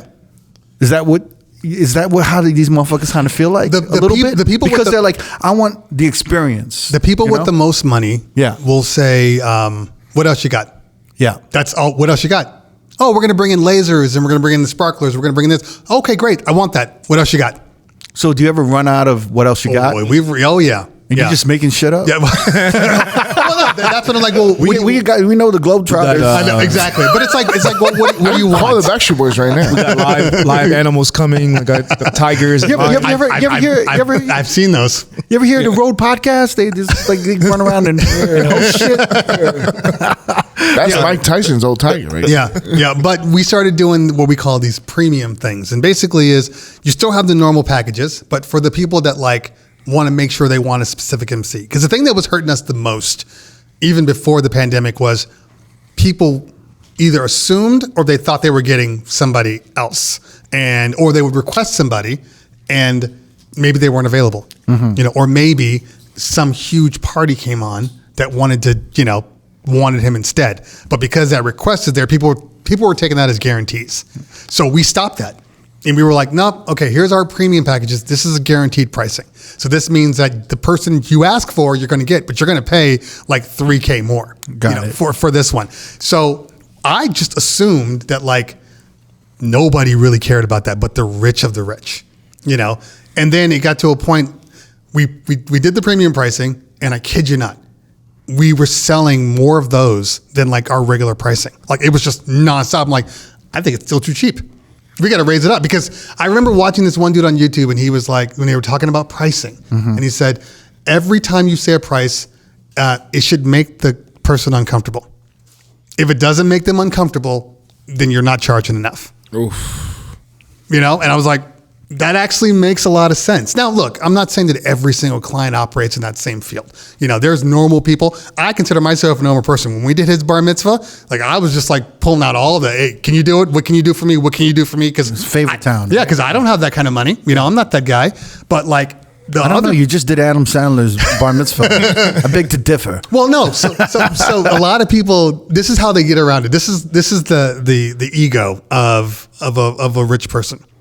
Because I'll say, oh, if you want that person, that's a premium. That's what it costs, blah, blah, blah. And then maybe the wife's like, I don't know. Well, your other people are pretty good too. And I'm like, yeah. And I'm like, look, my guys are great. Some people just prefer to know exactly what they're getting. And if that's you, hey, great. If not, hey, I got some great people over here too. Your party will be just as good. And it's always the dad that's like, well, how much more is it? Okay. Yeah. I'm like, that was the ego. That was you telling me that I cannot, shock this person. I don't mind spending this kind of money. Because for a lot of people, they'll be like, well, that's almost twice as much.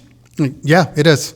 It's there for a reason. It's there for the people that have that money. It's there for the people that, we want to make sure that I just don't want to lock myself in. And this has allowed us to not lock ourselves in. So now everybody that books us now, they're just like, oh, well, we know we get who we get. So you've had to raise. How much did you raise it to? Like which one? The premium one? Yeah. The premium's like double. It's double. Yeah. You went 200%. Wow. And people still book it. Interesting. So what's the most you got this year for the bar mitzvah? Oh, okay. You trying to get me audited? Ballpark. Allegedly. Come on, humor us. We've gone over. We could bleep it. Yeah. Wow. On a bar mitzvah. That's great. Yeah. And then you've got 4 to 5 other bar mitzvahs going on At the same time. Exactly. Yeah.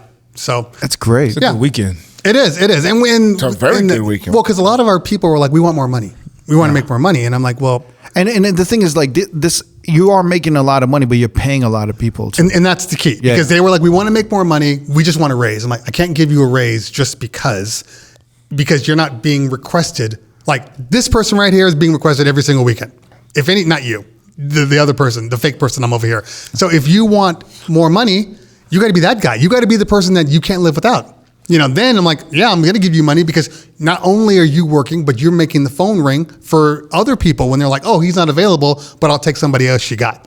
That's Paris's thing. People call, they ask for Paris, he's not available. So then we can slide them down to somebody else. We've now built it up to where we have a lot of people that are operating on the same level, but that was the case back then. So I told him, like, look, if you get requested, there's your money right there. You're going to double your money like that. Just like that. All you have to do is become the demand that people want, that they can't have a party without you. So you got this business. Yes. You've been running for close to 15 years, almost 15 years. Yep. And it's doing well. It's growing. It's doing great. It's streamlined. It's Yeah. operating well. Correct. And you're doing YouTube at the same time. Yes. So my question is, do you need to do all these other things? Could you just focus on this one business and have more time to you and your family? Or is that what is question. there? Wait, no, I'm asking though, what is it inside of you that wants to do more, that wants to go to a Beyond the Music retreat and host a panel and then have a YouTube channel and even DJ in Vegas? So I don't have that bone in me that just says, you're good. You're good where you are. Why just is that? Stay here. I've always worked my ass off. Why? I've been working since I was 13 years old, 12 years old. I had a paper route, I was all basically. Did that come from your parents or? Well, it came from the lack of financials from my parents. Like my parents didn't have a lot of money. So I'm Right. like, okay, if I need to do something, I need to get a job. I need to do this. And then I'm always been into the arts, I'm just artistic. That's why I had music and production and all that stuff. When we stopped making music, we were still trying to build this business up. And 5 straight years of just like building the business. Cause I was working full time in the beginning. So 7 years from the start of that business until I ended up finally leaving the other company. I worked from, 8 to 5. And then from 5 to say 10 o'clock, I would have meetings with all the clients. So that was every day, like Monday through Thursday. Then I'd work Friday, Saturday, or Sunday. So that was my life for a long time. So then it got to a point where I was like, okay, I can't do both well. They're both suffering now. So one has to go. And it just kind of came at the perfect time. How did you know that? You can kind of feel it, like maybe your boss is like, you're not here doing this, or you forgot this, or you didn't do that. And you're like, oh man, you're right. Cause I had to go, and buy some turntables off of Craigslist in Newport Beach that took 3 hours out of my day. Now they're like, well, where were you? Where were, and I'm like, oh man. And then like, I couldn't answer phone calls because I was working so much. Right. Clients were not booked. They booked somebody else cause I didn't call them back for a day or two. So it was just that it was that time you kind of knew. And fortunately I was at the same time where my bosses, cause I'd been there for so long, were like, look, we just, we want to let you go, but we want to make sure you're comfortable. And I was like, well, I am comfortable. I have a full job over here. So they're like, we want to give you a severance. I'm like, I'm not going to say no to the severance. Cool. So I ended up working for like 3 more months, right up until October. Cause I remember I left. This is before you started your business. I was still doing both. Oh, you're doing both. Doing both. And it was around. You were running this company with this event company with Paris. Literally In 2008, Yeah. and working a full-time job at the same time? literally on the phone talking to clients. And then I got my cell phone on this side. I'm talking to like my bar mitzvah clients. Wow. Yeah, like all day long. So you did that from 2008 to like 2015? Yeah. Thank God for cell phones, like smartphones. Yeah. I don't know how technology. anybody could have done it before then. Technology's help. I Yeah. mean, why do you think you can work from home now? Exactly. You know? Exactly. So, so then when I finally stopped that, I was like, okay, good. I can only just do this. And then that's also around the time where your YouTube channel birthed, right? It was actually about 2 years later. Yeah. And I remember, because I always watch YouTube and I liked seeing what I was seeing. And I stopped making music. Because you called yourself the Black Mojax, right? Yes. Shout Yes. to Mojax. Shout out to Mojax. That's my dude. Right. Which is, our favorite like British accent, It's gold. DJ. Yeah. It's so smooth. So He's like smooth. the DJ tech guru. Yeah, Yeah. he really For YouTube, is. yeah. And actually, I don't know if you knew this, but he's the reason that I am where I am today. How so? Yeah. So it was 2020. No, sorry, 2019. Mm-hmm. No, 2020. It was 2020. And I had gone. We was at NAMM, and maybe it was 19. So before the pandemic hit. Did he go to NAMM in 2020? Because because I was like January, It was February. last January, year. yeah. Mhm. Yeah. So I had a kind of pseudo relationship with Mojax. Like we knew each other. A couple of things would pop up here and there. Cleveland, how are you doing? Exactly. So Cleveland Terry. I think I'd asked him about something once, and then that's kind of what started the ball rolling. And then it was like 2 months before NAMM, 2 or 3 months, and he was like, "Hey, do you have a relationship within music?" Because I think on one of my videos, I think it was a DJ Expo, because I wasn't there. So I was like, "Oh yeah, well I'm not there. Nobody invited me." So I would just kind of take the manuals from like the posts. New gear came out, and I would go to the manufacturer's website, pull the manual, read the manual, and then give my first take on it, and just to kind of be on the same time period as everybody else. Oh, you're kind of like bullshitting a little bit, right? A little bit. Well, but that's the technical aspect. Right, I was able to go and look at it and say, okay, I see what it's missing. I see what it has. I can kind of And talk you can about kind of that. like pontificate on what's going on. Exactly. Got it. Very smart. Yeah, thank you. So he was like, "Oh, I want to get you in the door within music. We'll meet up at NAMM." And I was like, "Okay, whatever."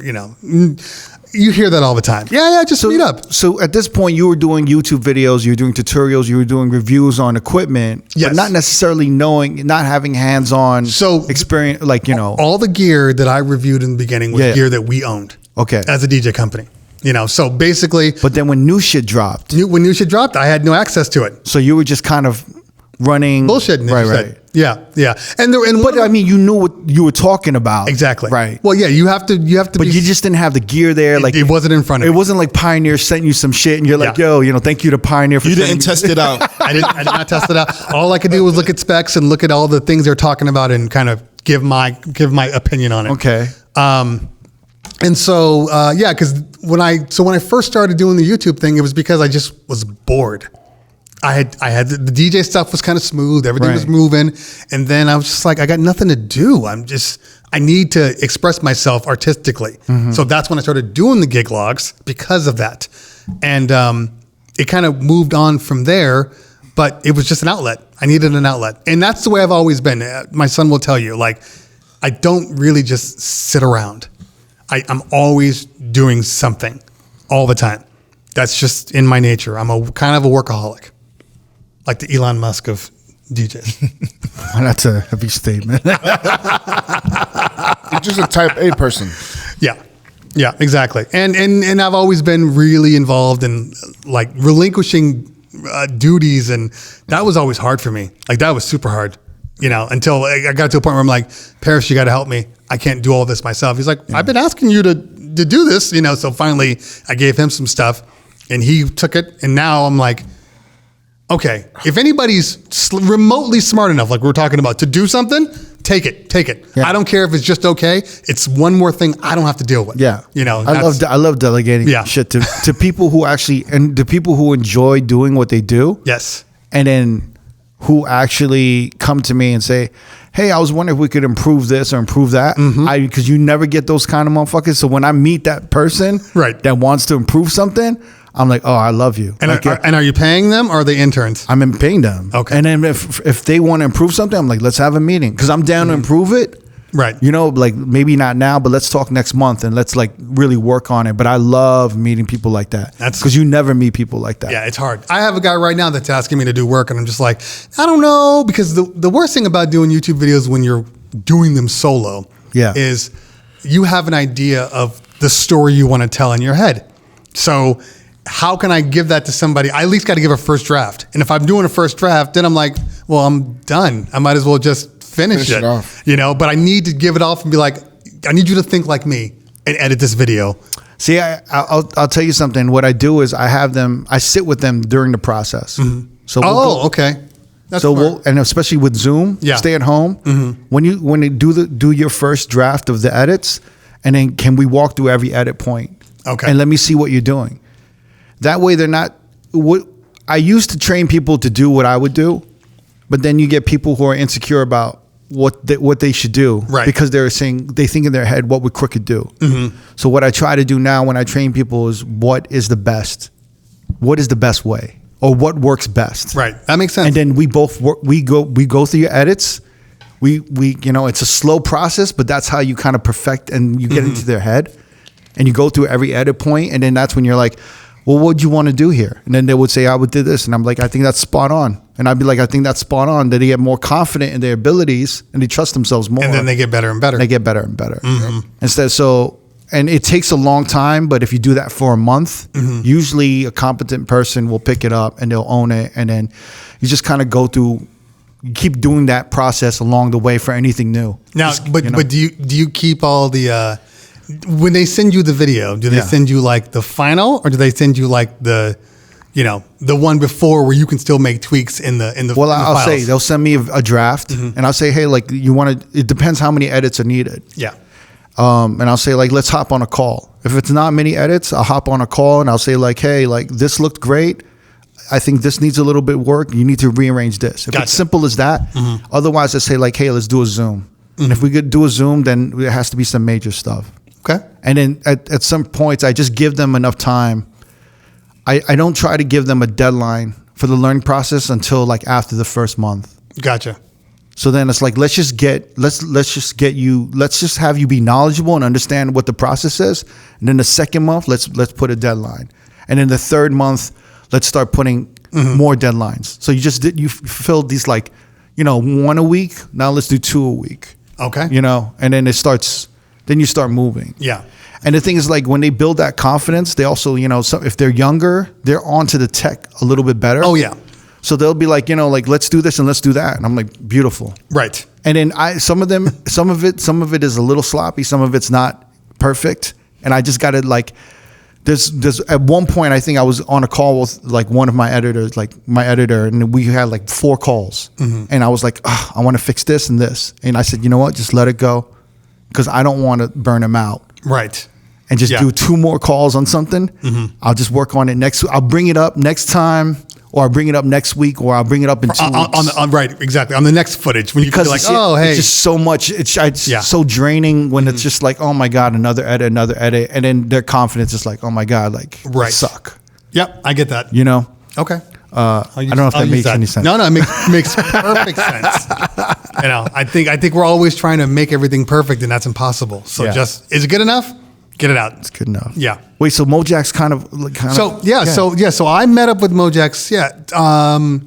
Like, I don't know, it was like a Wednesday or Thursday of NAMM, and he showed up. He was like, yeah, I'm gonna be there. I'm running a little late. I'm like, okay, I've heard this before. Like, sure. And then he showed up, and he literally walked up to In Music's door, and they're like, hey, Mojack's. And he's like, this is my guy. He's dope. Get him some stuff. And like, that was it. They were like, okay. And then we walked in. I mean, they had seen some of my stuff before, but like, that was the first time. And there are 2 people that actually I owe most of my growth to. Okay. And the pandemic. The pandemic helped out a lot. But it was that one. It was Mojack's. And then on the Pioneer DJ side, it was Drew Bach. I don't know. You guys probably have talk to Drew. You're DJs. No. We're not that cool, bro. Pioneer doesn't want to talk to us. Yeah, they don't fuck with us. But you can get us into the door. Yeah. No, but he handles like so. Basically, any, Yeah, just Mo Jacks us in. Yeah, I know, Mojo, exactly. You pay it forward. Yeah. Yeah, no, he's the guy that anytime some new product comes out, like it always goes through his hands. He's like the tech guy to make sure everything works. So like the Rev 7, like all that stuff, the S11, all of those, they all So went through him. you're getting everything now? Yep, everything. So what happens? They send it to you. Do you got to send it back to them, or you just keep it? So yeah, this is one of those things that people don't understand. Okay, wait. Well, walk us through this because I'm very curious about this. Okay, so first I'm going to say, Wait. Before I want to leave you the list. Okay. You're cool. Where are you getting gear from now? Pioneer. okay, so I get gear from Pioneer, Denon, probably. In music is everybody. So in music is Rain, Denon, Newmark, Stanton, and a couple of others, like some speaker companies. Like So in music owns everything. In music? In music, What is that? that is the parent company of all of these sub companies. Really? Oh yes, I've never heard of it. Did you guys know it? No, I didn't know that. you didn't know that? No. Oh man. It's like the Illuminati. Wait, so in music, what do you mean they're the parent company? for In all- music owns all of these companies. So Pioneer is owned by Alpha Theta. That's their company. Yeah. That's their main one. In music is the other one that owns everybody. Wow. Yeah. So all the gear for typically in Reloop is on their own too. But like besides that, yeah, anything from Newmark. If you've ever looked at any like Newmark gear, if you looked at like for instance the Rain 1. You know, the Rain 1, a lot of people say it's like the Newmark NS7, you know, and if you open up a Rain 1, you can see some stuff in there that's very, very reminiscent. Interesting. But in music owns everybody. Wow. Yeah, even the ones you don't think, you're like, oh shit, you own them too. You know, but So you're tapped in with everyone right now. I'm pretty much tapped in. Reloop was the last one, and then at this last NAMM, I ran into my guy Nick. I'm like, how come I never get any gear from you? And he's like, email me directly. So now that's done. So yeah, I mean, and then there's people that I get emails all the time from people wanting me to review products and send products to me, and it's just like, I don't have the time because at first it was all Amazon can people. you charge now? So I can charge, and it just depends on what people are willing to spend. A lot of people. This is one of those things too, and we'll get back to sending stuff back. Yeah. But a lot of companies try to use the same metrics that they would use on like a social platform or somebody that's just popular, right? They're talking about your analytics, like your viewership. Yeah, right? so they'll be like, "Oh, we want you to review a product." You're like, "Okay, well, it's this much," and they'll go, "Well, you know, your numbers are only this, and based upon your numbers, this is how much we're willing to pay you." Right. You know, and I'm like, "Well, you want me to talk about DJ gear, and the 40,000 people that are watching my channel are all DJs, so my numbers are higher than." You know, popular girl that's talking about, you know, some lotion, you know, Right. so Like, it's like 500,000 middle-aged married men exactly who are who don't care. Like Right. when if I say something is good, they're not gonna buy her skincare. Yes. Shit. exactly. You know what I'm saying? Right. Like, yeah. So, but if I say something DJ related is good, It's more concentrated. yeah, it's guaranteed And it's direct to consumer that's going to sell. spend the money on it, right? Exactly. So we're still working through that because there's a lot of companies out there. Well, they don't understand the difference between metrics buyership. and analytics. Yes. But to someone who affects culture. exactly. Right. Right. Which is the same thing with us, where people will look at us like, oh, like R.O.A.D, like you guys have this many followers and this whatever. Right. And I'm like, but we still affect culture. Yes. Like more than you know. You know what I'm Exactly. saying? So Yeah. like, yeah. Yeah, It's I agree. interesting. Yeah. So when we get gear, there's a couple of different ways that we get gear. A lot of time it's when new gear is released. Okay, S11 comes out. So what they'll do is they'll email me and say, hey, we got a new piece of gear. They won't tell you what it is. However, because I have a relationship with my guy Drew, you know, most of the time it's like I know something's coming out. You know what I Right. mean? So they'll say, hey, you want to review this product? Sure. So they always ask you. They always ask. Yeah. I never really you get say anything no? that just shows up. Oh yeah, you can say no. Yeah. Yeah. But then it ruins chances for you to review the next I haven't said no to anything yet because for whatever reason, especially with Pioneer, I got locked into this kind of upper end product. Yeah. So they only send me like top gear. Right. And then finally there was some gear that was out. I'm like, how come you guys don't send me this? They're like, oh, we didn't think you wanted that. We didn't think your viewership wanted that. I'm like, I got mobile DJs as half my viewers. Of course they want to see this cheap ass product. Interesting. Yeah. Whoa. Don't say cheap. I don't know. I mean, he's saying it's affordable. It's affordable. Oh, Yeah. affordable. Oh, Yeah, okay, it's not okay. cheap as, not in a bad way. Yeah. So basically they'll say yes and they'll go, okay, we'll overnight it, whatever, to you on Friday. And then the embargo date, which is the important thing, that is the date that it gets released to the public. Okay. So the review has to be ready. Yeah. So the review has to be ready. And there's only one reason to really get the product early, and that's to have that day one review. So like when I did my S11 review. So you're part of their marketing rollout. Exactly. So you have to post that day. Yes. So like when I did my S11 review, there was like 50,000 views on that thing, like that, because everybody wanted to know about the S11. Now, it took a minute to get there because like when I first came in, especially with In Music, and love them, but they were like, well, we want to get you product. There's this piece of gear that's coming out, but you're not going to be in the first batch. You're going to be in the second batch. We have to make sure that the crossfaders and the digital DJ tips, like they get it first. They get in the Mojaxes. They get to review it first. Then you'll meet the second wave. So it took a lot of me continuing to produce like really good videos and really good information for them to go, you should be in the first Right. wave. It just takes time, Yeah, right? it takes time. You're paying your dues. Like I was just happy to be getting gear. It hurts, but it takes time. Right. So when they send you the product, they give you, and this is the one thing that is, a lot of times they only give you like 2 to 3 days to review a product. You can't keep it. Well, you always have to send it back. Always have to send it back. Once in a while, you can be like, I really love this. I'm just going to say, you always have to send it back. We're gonna leave it at that. So I didn't know that. I thought you could like keep them and shit. Well, and that's Even now, it's like okay. So there's a couple of ways you can keep gear, and that is, well, I need it for extended review. Like, okay, you got this coming out, but I need to check long-term stability of this product. So I need to have it for at least 6 months to 9 months. And then, a lot of times, a lot of companies will forget after a certain time That you period. got it. Yeah, it's not important anymore. They got a whole new piece of gear coming out. They don't care anymore about this one thing. So there are ways around it. But the fact that you only get a couple of days to review a product is it's set up for the companies to win, right. Not the reviewers. So first off, we're trying to like figure out all the stuff that it has within 2 days. And usually, you get it. Like I got the RX3. Something happened in delivery.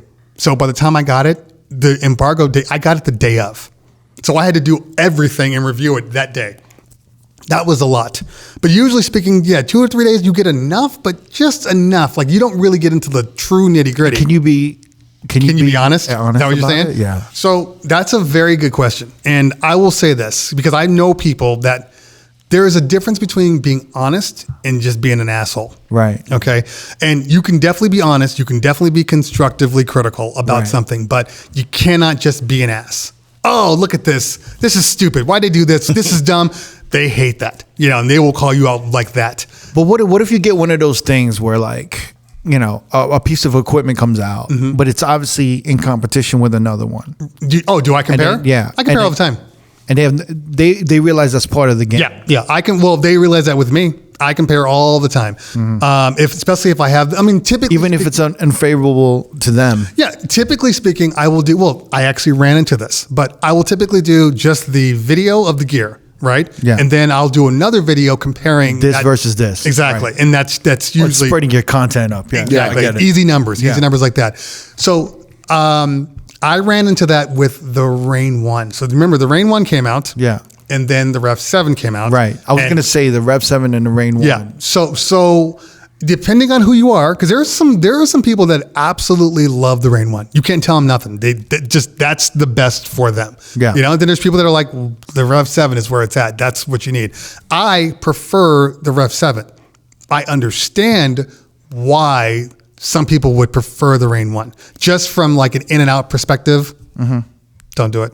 No, that wasn't it. I was waiting because we had this conversation at the Beyond the Music. Exactly. So just because of the in and out perspective, the things that it has, it's got some things that are valuable for a mobile DJ, you know, and so I understand why people would feel that way. So I went in at it totally different instead of just shitting on one or the other, you know, and I went into it almost like we just got to see you got to see the benefits and the pros and cons of both. Exactly. Right? Exactly. Yeah. And so I think that's probably my biggest strength is, well, first off, I'm honest, you know, I don't lie about gear or blow smoke. If I don't like something, I'm just going to say it doesn't work for me. It might work for you, but it doesn't work for me, and this is why it doesn't work for me. This is what I would have preferred, or something like that. You know what I mean? So I'm not saying that it sucks, because there's some people that may like it. You know, and that's why manufacturers don't really give me crap, because you know I can only talk about how I feel about a certain thing. So where do you want to go with this? With your career? That is with this. That's the number one question right now, even in my mind, to be honest with you, because like I do the reviews. You get to a point where it's like, okay, am I going to do this for 20 years? Am I going to review equipment for 20 years? Exactly. So well, no. So when they brought up the panel, when Dazzler called me and she's like, "Yeah, we want you to do the panel," I had kind of for Beyond the Music. Yeah, for Beyond the Music. In my brain, I was already kind of there. Like I'd like to do more of some sort of speaking arrangement, like being a personality, exactly, part of the culture, more than a voice for just tech. Exactly, right, exactly. And I think that's where I think there's an opportunity there for me. Yeah, I just have to keep pushing, because there's not really anything in the space yet. I would kind of be creating it. You know what I mean? Because everything is, people want to put you in a box. I think we're all creating it. We are. I definitely. mean, like we're a DJ podcast, right? But it's just like we don't know where this is year 5 for us, so we don't know where this is. Right. I can't even tell you where this is going. Yeah. You know what I'm saying? I'm just like kind of. We're just going. I'm just trying to improve. Yeah, I'm just trying to improve the product. Right. Every year, in some way, in some little way, just improve the product. When I met him. What did you say? You said, "Hey man, oh yeah, I like your stuff, man. Yeah." When you met Jamie? No, when I met you. Oh, me. Yeah. You were like, yeah. We want to get you on, so maybe you can talk your shit again. Did you ever watch the video that I did about the kind of the rebuttal to your video? No. Oh, but well, I know. Someone said that you disagreed with us or something. I heard something you disagreed with us. It was you. It was who else was on there? On his panel? No, it was on the podcast. It was just a snippet you had posted. Was it like wedding DJs versus the club DJs? No. What was the topic? No, it was Twitch versus regular DJs. Club DJs. Club DJs. Versus Twitch DJs. Yes, exactly. The Civil War. The Civil War. So it wasn't that I disagreed. I understood where you were coming from. So you had you mentioned me in an episode. Exact. So I thought that's what you were talking about. And you said talk your shit. I heard. No, I did hear that you disagreed with something. I just don't, my memory's so bad. Gotcha. I don't remember. Yeah. Well, nowadays you're not allowed to disagree with somebody without it turning into some big thing. I mean, I either remember it was in a comment on Instagram or it was in a comment on Instagram, and then someone just told me, they sent me the video link. Gotcha. And then I was just so busy I didn't watch it, but I was just like, no. You're not gonna get my view. Well, no. It's funny you say that, because I stopped making videos for people that I knew a long time ago.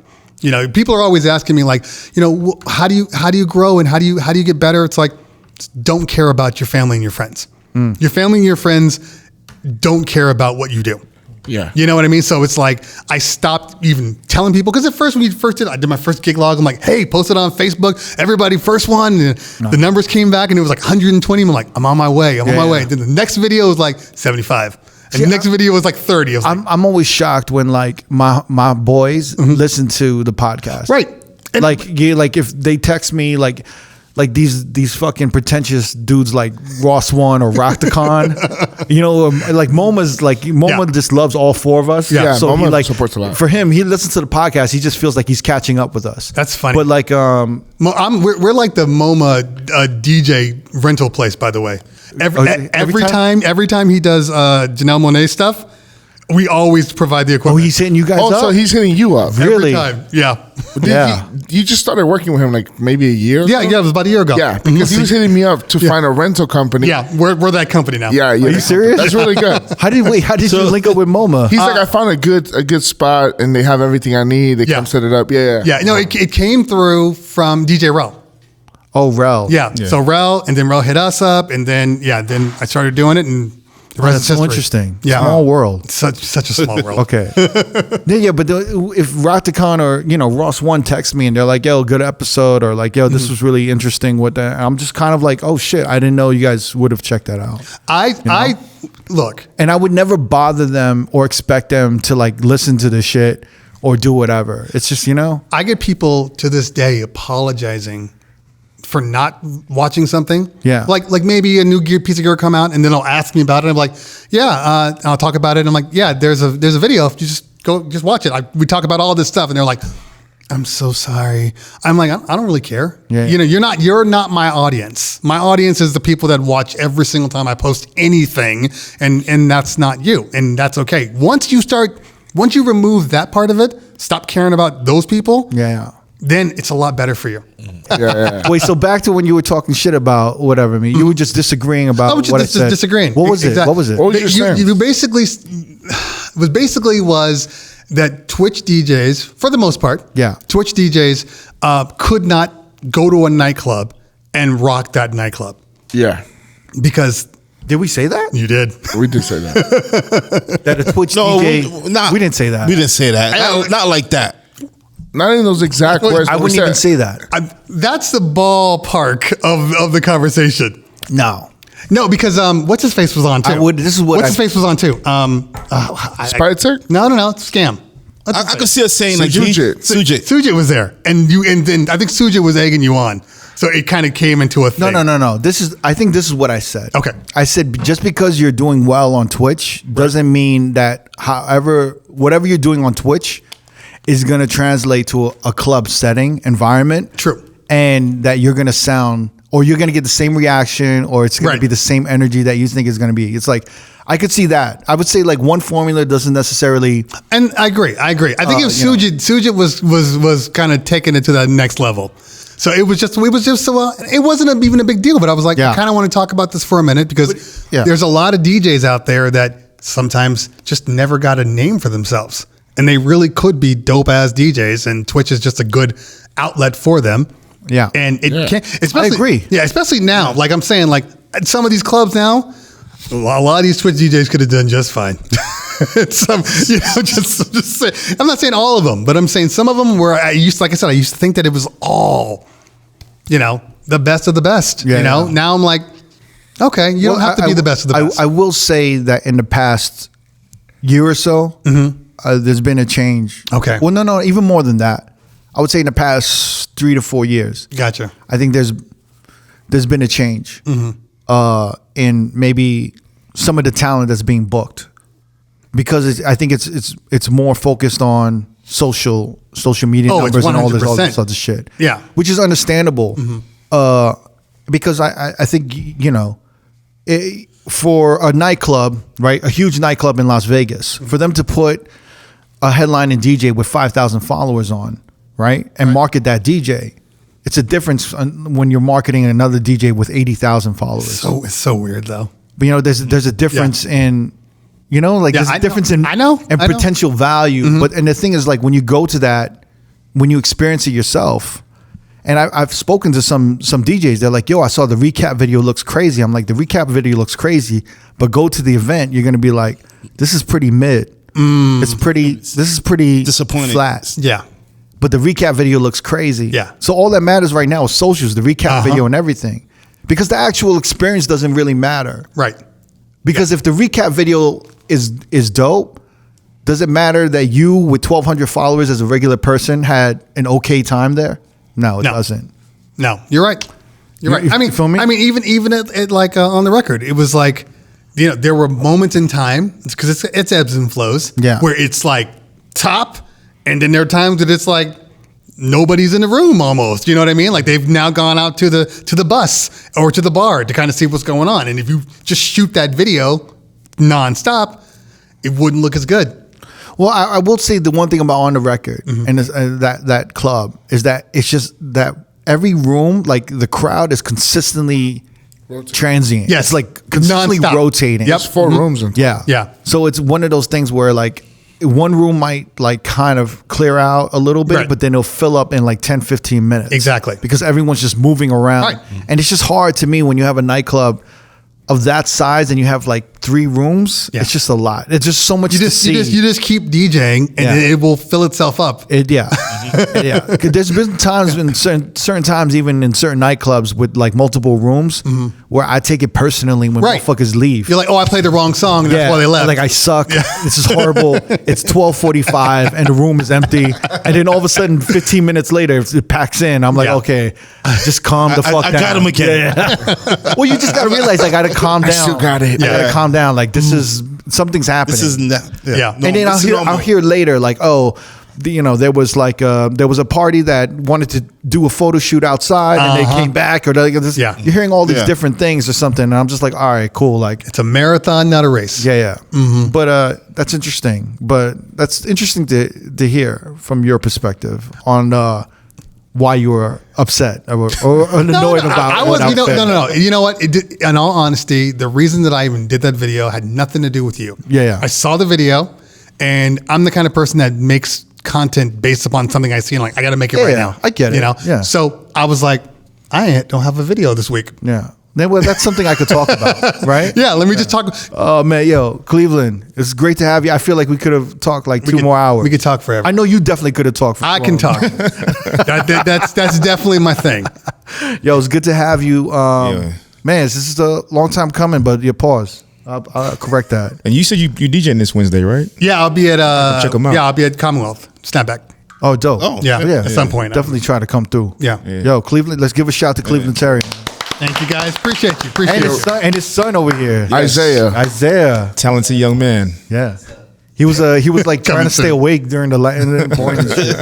He's like, I've heard my father say this shit millions of times. Yeah. Fucking City Boy story again. All right, y'all. We out, man. Peace. Peace. If you want to watch more episodes from R.O.A.D Podcast, click either links on the left or the right. Don't forget to subscribe to our YouTube page and get updated on new uploads throughout the week. Peace.